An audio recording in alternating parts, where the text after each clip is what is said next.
You can look at things such as your transaction history, your customer support data. You can look at the effect of your marketing campaigns. And all of this is the structured data inside your organization that we've been analyzing up to this point. And yes, that's important, but that actually only represents about 15% of the data that your organization can capitalize on. Let's look at the rest. So data that can help you really, really compete and set yourself above is that unstructured data. And we alluded to it in the earlier presentations, that this is not as easy to analyze as the structured data. Structured data is data that's inside of rows and columns. It's typically in words. It's very consistent that you know that this is a number in the number slot and this is a name in the name slot, for example. But unstructured data is not that simple. You have people writing in slang and dialects in social media. You have videos with unique graphics. You have blogs. You have news. You have fake news. You have geographic data. You have sensory data. You have weather data. Because, for example, if you actually incorporate weather data into your business algorithms, for example, that's one of the most important data points in retail. Because, for example, if it's really rainy or if it's really sunny, that could affect an ice cream shop dramatically, for example, or if you're going to go to the mall, or even what time you're going to show up at work. I swear it was the rain. All right, so the world is awash with data. And the reason that I say this is because every 2 days we generate as much data today as we did from the beginning of time to the year 2003. Think about that for one more second. I'm going to repeat it for dramatic effect. Every 2 days we generate as much data as we did from the beginning of time to 2003. And the most unique thing about this point in time today is that only 0.5% of that data is actually being analyzed. And the reason that's important is because the companies that are actually starting to analyze this data, which I like to call dark data, are the ones that are setting themselves apart and seeing incredible competitive differentiation. Just think about the US stock market, the companies that are sitting at the top. You have companies like Google and Microsoft and IBM. Sorry, I just had to do that. And then also Facebook. But think about those companies because of the fact that Facebook, for example, has a very small set of employees, but such a high market value. And that's because of the data that's inside. All right, so this is one of the reasons why the world has changed in the last 10, 15 years. So in 2005, that's a picture of the inauguration of the Pope. You can see one cell phone in the top, bottom right corner of the first picture. See a couple people looking backwards, like, why is this person taking a photo of me? But if you look at 2013, you can see someone holding up a tablet. That means that that person has a tablet in their hand and probably a mobile phone in their pocket. And what this means is that every single person in that audience is actually transmitting data every single second. So let's just think about that cell phone for a second. The cell phone can transmit your geolocation data. It can tell you when you wake up. You're asking, how does that work? The first thing I do when I wake up is I turn off the alarm on my phone. Yeah. So, and then what I do is I put it in my pocket, I walk over to the kitchen, and I'm going to keep going on tangents here, so I've got a little bit of a ramble myself. And the fact is, each individual person has a unique way that they walk. So if the sensor in your pocket, which is your phone, can analyze that, you can tell if it's me walking with my phone or somebody else. Yeah. So the thing is there's so many different data points that can be taken into consideration, and that's just from the geolocation of the phone, where the photo is taken, and also all of these different videos have different data points that actually could be analyzed. And now let's look at some of the applications. Okay, so here's just a second on the internet. In a second on the internet, you have about 319 accounts created on Twitter. You have about 133,000 Google searches. Some companies are, but not enough companies are. And all of this, interestingly enough, like the data points that are here, so many of these are actually, everyone's laughing because you know it's true. So let's talk about some companies that are actually starting to leverage this type of data to make business decisions. I love this line. The world's largest taxi company owns no vehicles. Wow. And the reason being is the fact that what it does is it takes the geolocation of your driver versus your geolocation, optimizes which driver they should choose to bring to you, and then also does an artificial intelligence algorithm to identify the price point that they can give you. So what they're trying to do is they're trying to maximize their revenue by identifying, okay, this is the amount of people who are using Uber right now, this is the amount of drivers that we have, it's a really hot day, people probably want to get home, oh, there's a Raptors game on, I'm from Toronto, by the way, or I live there right now. I grew up in Bahamas, though. But the thing is they'll take all of those different data points into consideration when giving you a price. And they're really profiting about it, on it. Or actually, currently, Uber is actually investing so much into R&D that they're not really profitable. Let's not think about that right now. Here's the second one. Airbnb, the world's largest accommodation provider, actually owns no real estate. In a similar effect, they are connecting people who are willing to give up a room in their house to make some money with people who are looking for lower accommodation when they're traveling, for example. And one of the really interesting ways that they're using it is, again, for pricing. Because what they can do is they actually take into consideration so many different data points in pricing an Airbnb, for example, even taking into consideration the quality of the photos into their pricing algorithms. So let's just think about the fact that they're leveraging that unstructured data to start making more money. Here, let's look at another couple of examples. Alibaba is very similar to Amazon. It's the Chinese equivalent, and they carry no inventory. They connect distributors to customers. And then the world's largest media company, one of the most famous examples, is Facebook, which creates no content. What they do is they use their artificial intelligence algorithms to keep you hooked, to keep you coming back, to keep you liking that next photo and keep scrolling down.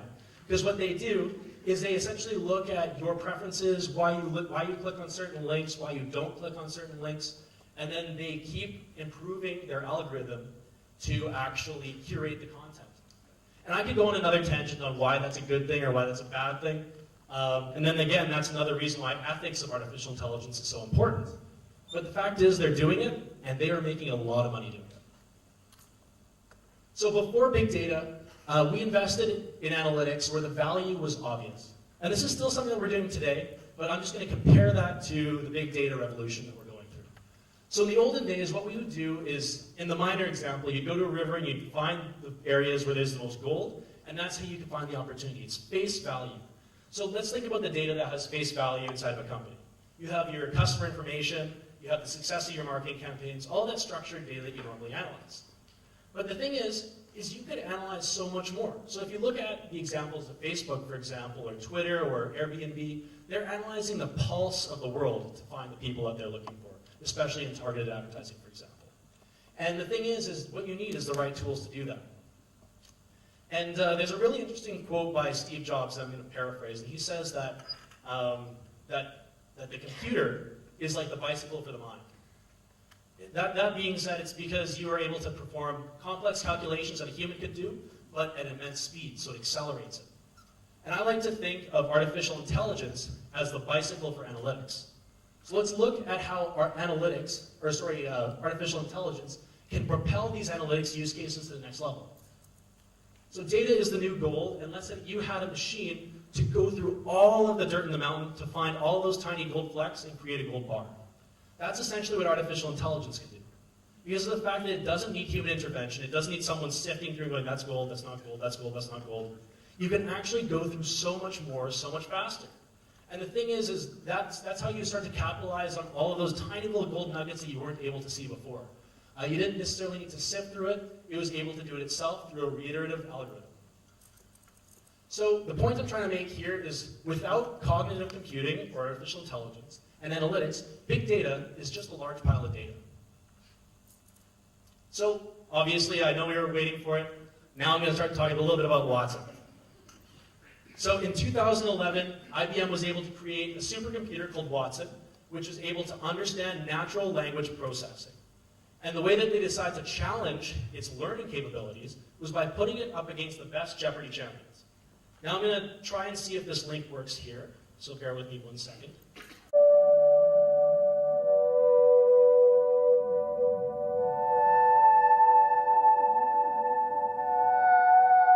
I remember that morning going to the lab, and I was thinking, this is it. This is the last Jeopardy game.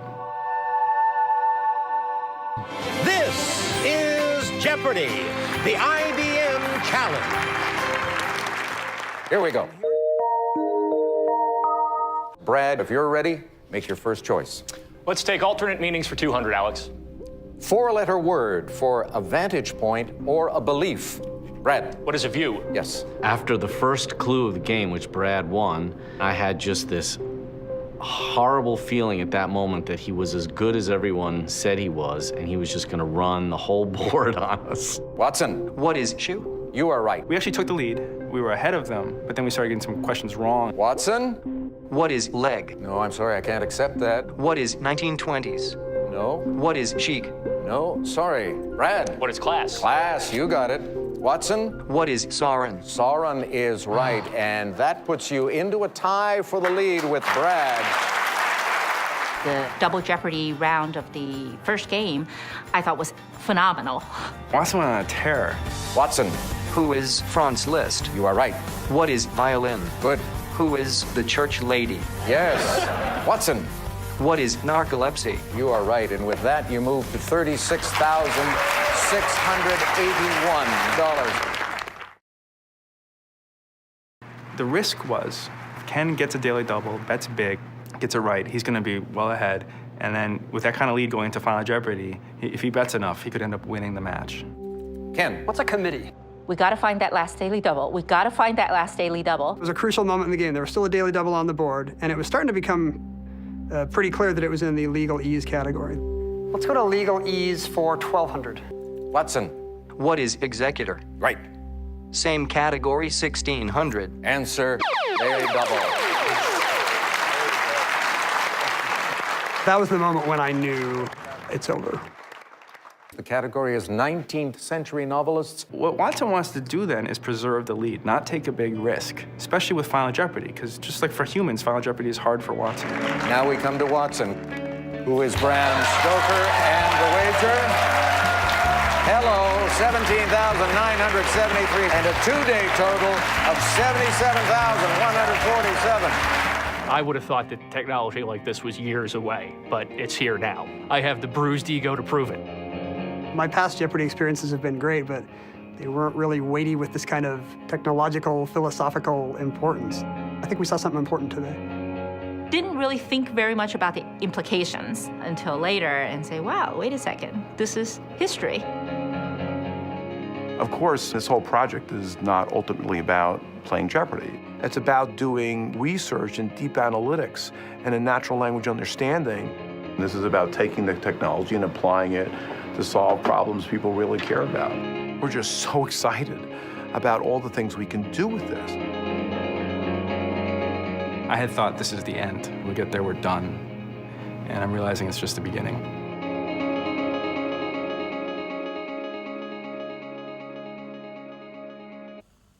All right, so just to give you an idea, that very first natural language Watson API that we used actually used 90 IBM Power servers to achieve that feat.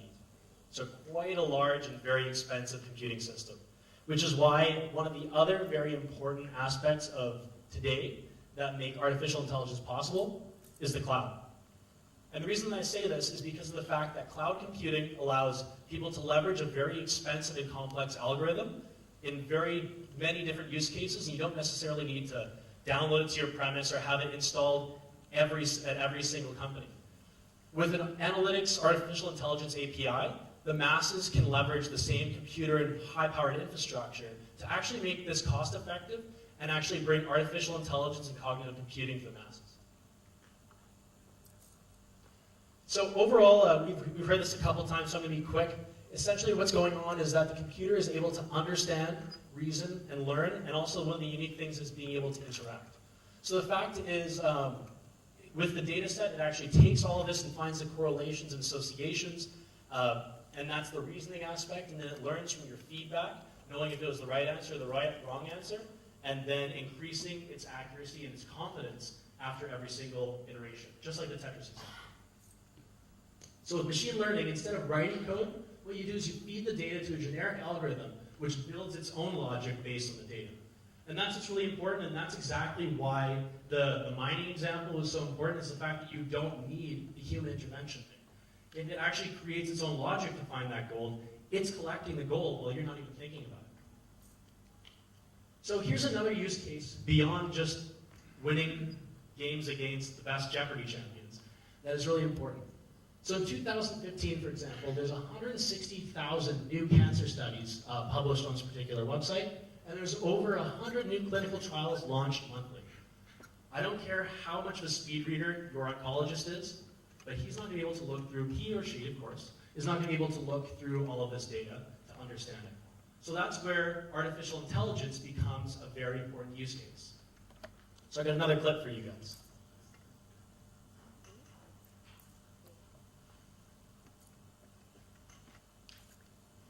David McCullough, correct? IBM's Watson, the technology that beat 2 humans on Jeopardy 2 years ago, may be the technology that helps doctors beat cancer. Dr. Arthur Forney at WestMed Medical Group in New York is testing Watson in the form of an iPad app during its pilot phase. So here Watson was given a very unusual case, a young Asian woman, non-smoker, who has lung cancer. So now you tell Watson to do its thing, and it's now looking at the data you inputted, the data from her imaging, from her biopsy. In 17 seconds, Watson has analyzed about 3,500 textbooks and 400,000 other pieces of data. This is the screen where it shows you that after looking at what you have so far, it would consider that you do several other things for the patient that it doesn't see yet in the chart. In an instant, Watson has figured out what caused this cancer. It turns out she has a very rare genetic mutation, which is accounting for her cancer. And offered 3 treatment options. It has shown that treatment 1 has a 95% confidence of being effective, whereas treatment 2 is only half that. Is this so obscure that you would have needed Watson for the diagnosis and treatment, or would an oncologist come up with the same treatment? In fact, this is such a new discovery of this particular mutation, and it's a relatively new drug as well, that my guess is that many oncologists may not be quite up to speed yet. Watson gets its wisdom from Dr. Andrew Seidman and a team at New York's Memorial Sloan Kettering Cancer Center. 1,500 lung cancer cases so far, and breast cancer cases as well. Lab results, physician's notes, and clinical research have been fed into the supercomputer, along with medical journals and textbooks. We are trying to challenge Watson right now in the training process with common cases and not so common cases. So the Watson system that we built is a machine that's about this size. We've done a lot of engineering on that since then. Watson Chief Technology Officer Rob High says the achievement is staggering. Watson learns about language, and that's the really profound breakthrough here, is that it is in the language that we understand each other. That breakthrough and Watson's remarkable accuracy could help doctors eliminate unnecessary procedures and costs and disrupt the $2.8 trillion healthcare industry. It's a partnership between physician and patient, between information technology and the healthcare environment. I think it is a game changer. It can aid the physician in a way that's nothing we've ever had before. This is so...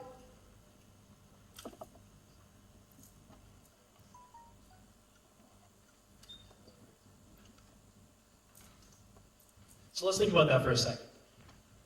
Watson, using its unstructured data analysis capabilities, such as image recognition and also natural language processing, was able to get to a point where it could diagnose a cancer patient just as well as many oncologists. And the thing is this is so impressive and also so important for our society in the fact that if you have the right data set, you can make amazing decisions with analytics and also artificial intelligence and really come to some very important conclusions. Watson has actually been used in practice in cancer research and oncology, and has actually been able to successfully diagnose some cancer patients in times when they weren't by a doctor, and actually have saved some lives already. So it's an incredible feat, and it's one of the things that really makes me proud for working at IBM. So what was actually happening here is that the machine learning algorithms find the inferences in the data that would not necessarily occur to a professional who just doesn't have all the bandwidth to look at all of that data. So that's what's really important here, is the fact that it's complementing the job of the oncologist by doing all the reading for him and making some decisions that he can then cross-reference. And also sometimes what it'll do is it'll recognize gaps in their studies, saying perhaps have you done this diagnosis, or have you done this particular analysis to see if you're doing the right treatment? Sometimes it can just help you if you see Watson's confidence level, then you might need to do some more analysis. So that's one of the ways that artificial intelligence can augment the way that people are working in healthcare, how business is being done, is by providing you data-driven decisions through looking at structured and unstructured data. So you might be wondering, wow, this is very overwhelming. And how would I actually start to get started leveraging data and then on the path to cognitive and becoming a cognitive business? Because of the fact that the thing is this is changing the economy in such a dramatic way that this is the first year that I've recognized that the World Economic Forum, the keynote speech was actually Ginny Rometty from IBM, Satya Nadella from Microsoft, a chief professor at MIT, as well as someone from Silicon Valley. And they're all talking about the displacement of jobs from artificial intelligence, as well as the fact that it's just changing and revolutionizing how business is done at such a dramatic rate. So how would I, as a regular citizen in the Caribbean, start to leverage analytics? How would I, as a business in the Caribbean, start to leverage analytics? So I'm just going to do a quick explanation of how IBM can help. So we have a solution called the Watson Data Platform, which helps you become a data-driven organization. So what it does is it capitalizes on those catalysts to this generation of technology that I spoke about earlier, both cloud and access to data, and then incorporates those machine learning APIs on those high-powered computers which I spoke about, so that you and people in your organization can start to leverage analytics. So you have everything from the machine learning to the unstructured data store to the other APIs that you could leverage, both on-premise and on cloud, analyzing data in motion or at rest in your data center. And the thing is this is not just one person in your organization, this is a team effort. This is something that needs to be actually driven at the line of business. You see the business analyst, as well as in IT with the app developers, the data scientists, and the data engineers. What you need here is you need someone who's responsible for cleaning the data, making sure that you're getting accurate and also possibly ethical data, for example, to use inside of your system if you're going to use it in an algorithm. And then you have your data scientists starting to make those correlations, build those conclusions, and actually develop those algorithms that you want to trust inside of your business.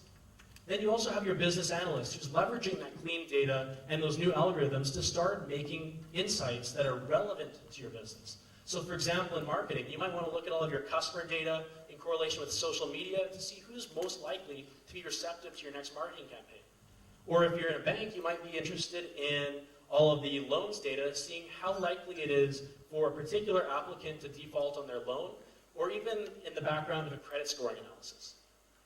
And then app development is where it gets particularly interesting. That's where you get the Ubers, that's where you get the Airbnbs. Is if you can start to make artificial intelligence algorithms a part of your application and automate that process as a core component of your application, that's where you can really start to change the game and develop new businesses, new business models. So that's where fintech comes in, for example. That's where, for example, you can, I know personally, I've just recently downloaded an application that helps me invest. There's so many different things that you can actually automate with algorithms that can create new business models, and that's where it's really important. So here's a shout out to a couple of the Watson APIs that are built into the Watson Data Platform. So some of the ways that IBM has been creating these artificial intelligence algorithms are in language, speech, vision, and data insights. I know that we're running a little bit lower on time right now, so here's a couple of interesting ones, such as the tone analyzer. I was speaking to a couple of people outside who are interested in that, in the fact that what you can do is with natural language processing, you can understand the sentiment behind certain social media posts.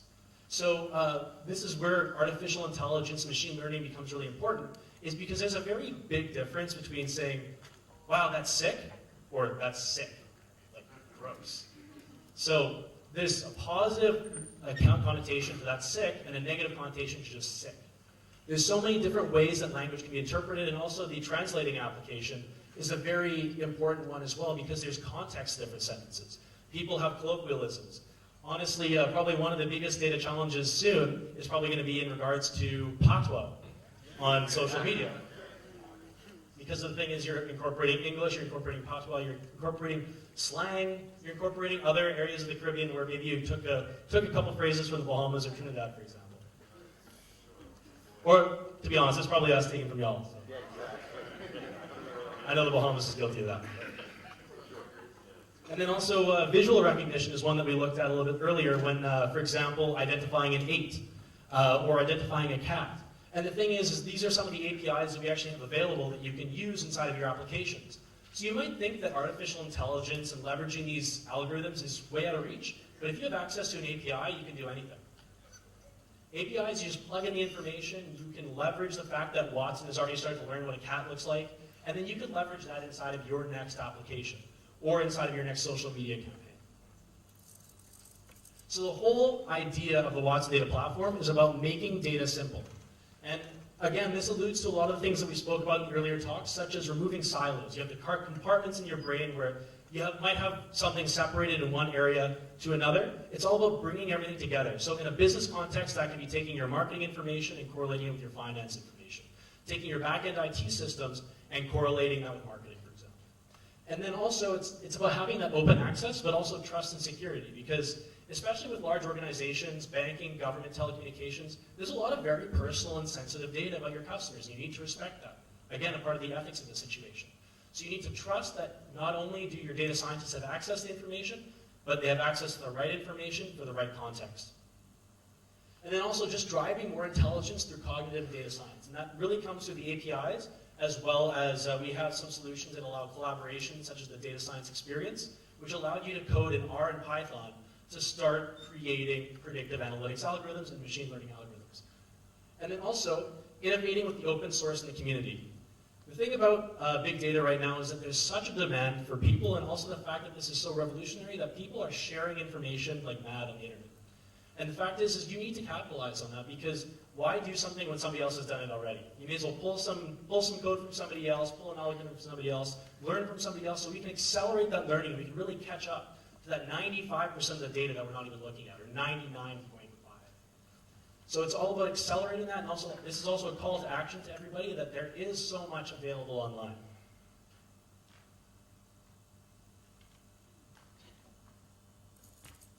So here's a couple of other examples on how you can get started fast, and also if you ever want to try Watson, we have the Watson API for natural language processing built into a couple of our softwares, and a couple of those softwares are Watson Analytics for social media and Watson Analytics. So these two softwares, Watson Analytics is all about asking your data natural language questions and getting natural language answers. And then what it does is it looks at the data that you have, finds correlation, and provides you a relevant bar chart or pie chart, for example. So it's all about enabling someone in the line of business who maybe doesn't know how to code in R or Python to actually start getting insights from their data. And this is how Watson is really allowing us to interact with computers in a human manner. And the fact that you don't necessarily need to code to get these insights. And I'll talk about that a little bit more in the next slide.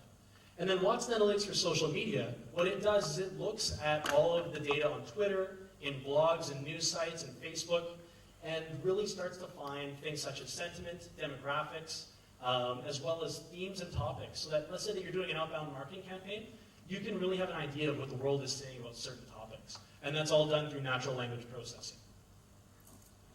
So again, unfortunately we can't really see it, but what's being done here is there's a question being asked at the top. You can see if I can laser point this. It says, show me the average claim amount across policies and vehicle classes. So this is an insurance data set, and someone's asking a question of it.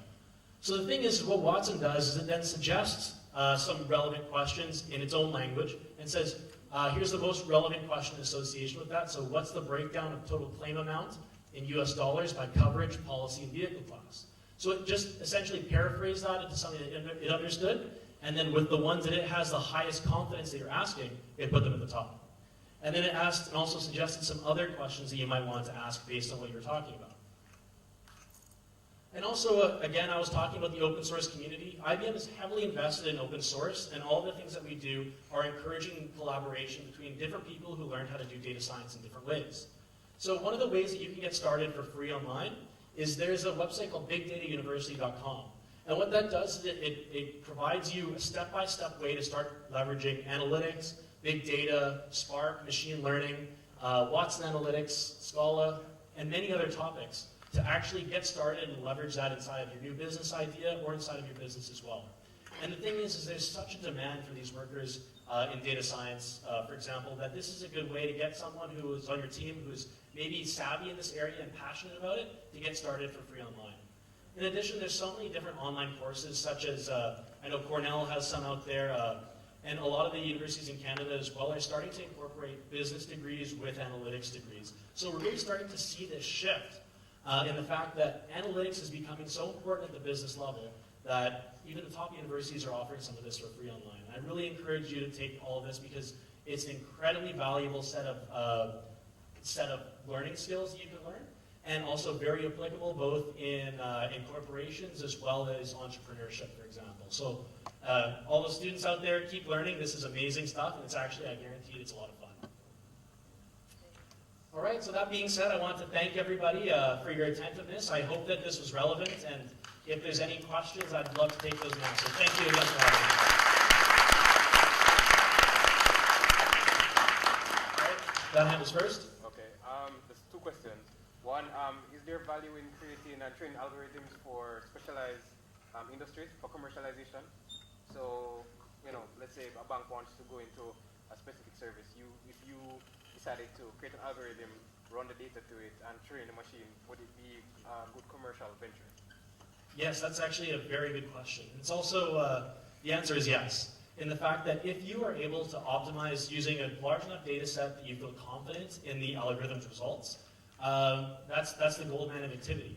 So essentially, what you'd want to do is you'd want to create an algorithm that can pull a company's data and then create some insights out of it. And I'm sure that if there's a couple of C-level executives in the room, they will nod their heads and say that this is something that they would be really interested in regards to a use case. So let's say that for a bank, you looked at something such as a marketing campaign. If what you could do is you could pull all the information from their marketing campaigns and see which ones succeeded and which ones failed, and then identify the traits of the people who are most susceptible to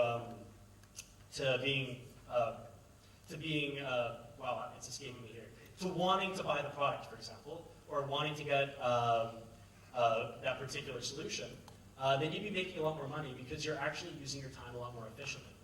So essentially anything that can save you time or increase your accuracy in a result or identify new opportunities through an algorithm is incredibly popular. And that's where, for example, new industries and new companies are popping up in like fintech or tech versions of insurance companies. There's so many digitized versions of companies nowadays because they are realizing that you can create algorithms for a lot of the core business processes that are available. And the second one, does IBM provide consultation for companies on data points? Because algorithm is fine, but data points are very important when it comes to what the result is going to be, right? So on data points? Yeah, do you guys provide consultation on data points? Yeah, that's a good question. So one of the things that we do is we do have clients who come to us and say, we want to build this, but we're not sure what we need to incorporate. So we do have some data models that you can leverage, but also at the end of the day, it really comes down to the level of sophistication. So essentially, if you wanted to create a big data or an analytics algorithm for a particular use case, you could look at those large golden nuggets, as we talked about in the mining example, and then get most of those to create that gold bar. Or you can incorporate as much as possible to even extract the tiny bits. So yes, we do have models, and we also do consult on the best practices because of the fact that we work with so many of the top companies in various industries.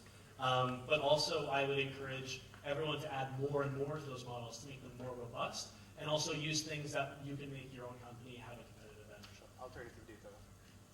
Question. If you have a database with a set of data in it, what % of the database has to be accurate for it worth deploying the AI? So if I know that I'm operating with 80% accuracy, is it still worth deploying? Or do I need 100%? Or can I get away with 60%? What's the accuracy of the data that it's worth deploying? That's a really good question. And the fact is, if you ever had a large data set that said it was 100% accurate, I'd be kind of nervous there. I'd say, is this real? Am I being punked? Because the thing is data sets are never that clean, and that's just the harsh reality of it. And the thing is what we have to do is do our best to optimize that as early as possible. The thing is definitely the more clean or the more you trust your data, the better the insights are. And I would say there definitely is a threshold, because let's say that you only had 30% of your customer data being accurate or relevant, then you'd probably only get 30% of the insights, or maybe more, maybe less. It really depends on which data points you have that are accurate, and also some things that you can do is clean that data. You can exclude certain columns of your data that you don't trust, or let's say that your algorithm for analyzing images is not trustworthy yet, you just wouldn't factor it in yet. So that's kind of how I deal with that. I think we are running short on time. I would encourage those who have further questions to grab a hold of Paul at the networking session so we can wrap the whole event up. Is that all right? All right. Thank you very much. Thank you so much, everybody. I really appreciate you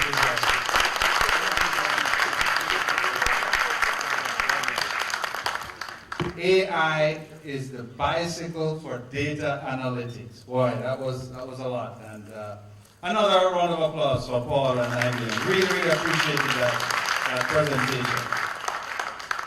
So we've covered quite a lot, ladies and gentlemen, members and guests. We've seen Brad and Angelina at work, although some of the men in the room might have a different opinion about how that should have gone. We have rambled through some things in the future, and we have learned quite a lot about what IBM is up to these days. We have covered quite a lot. It's been a rich experience of learning, and this is what the JCS is about, bringing to the profession. Our next speaker is someone who needs no introduction, who is always in the newspaper, a very famous gentleman. I want you to put a warm welcome for our Vice President of Membership, the illustrious, the well-known, Mr. Chris Record. Give it away, give it away. You're going to get all that rubbish from. Oh, Lord. Ladies and gentlemen, ladies and gentlemen, let me tell you something.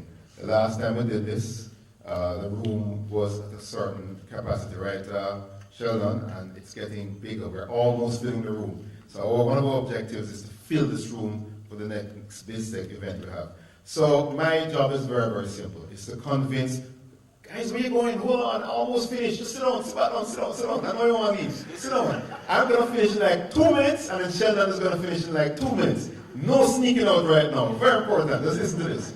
Right? So catch them, catch them. So, look, this message is just for the persons who are not members, right?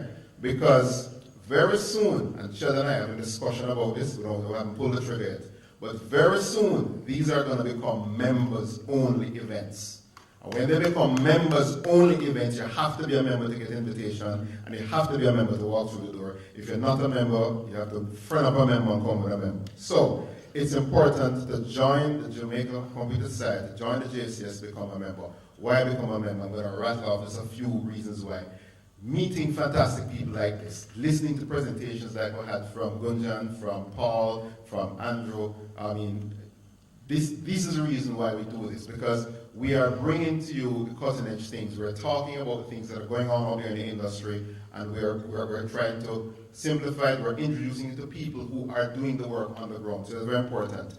So keep abreast of the trends and the news in the industry. Network. Most non-business people, techie people don't understand the power of networking. I wouldn't be standing here if it wasn't for the power of networking. I'm not talking Ethernet, right? I'm talking the power of networking. I read a book once called "Business is a Contact Sport," and it's not, but it's contacts. It's just, I know you, you know me. Somebody's gonna call me, hey Chris, I need a link at this bank, and I say, yeah, man, my friend is the CIO. Or boy, Chris, I have a problem at NHT. I say, yeah, man, Ali Palmer, call Ali.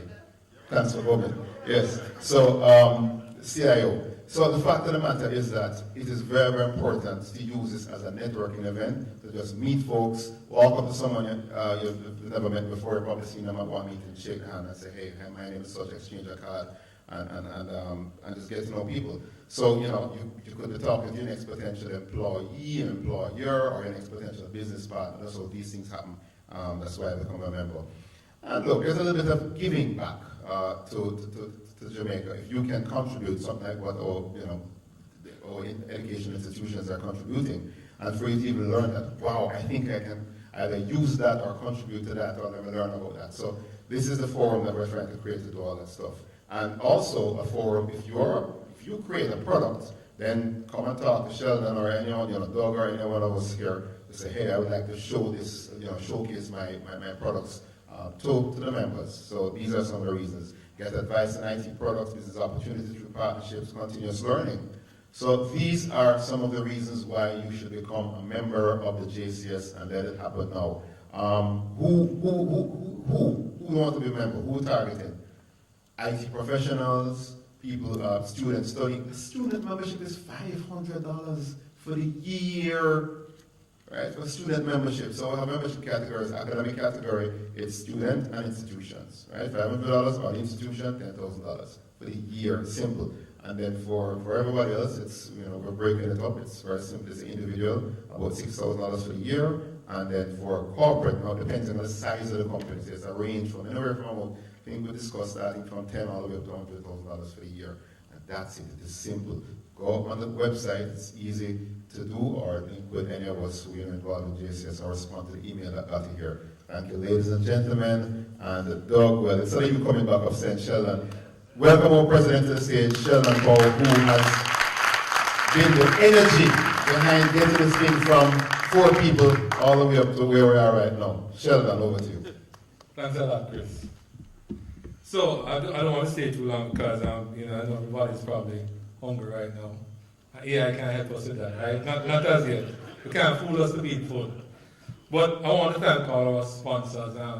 Sintai and Andrew Nooks, you came on board very, very quickly. IBM, Ian, Pat, and Paul, and Salat.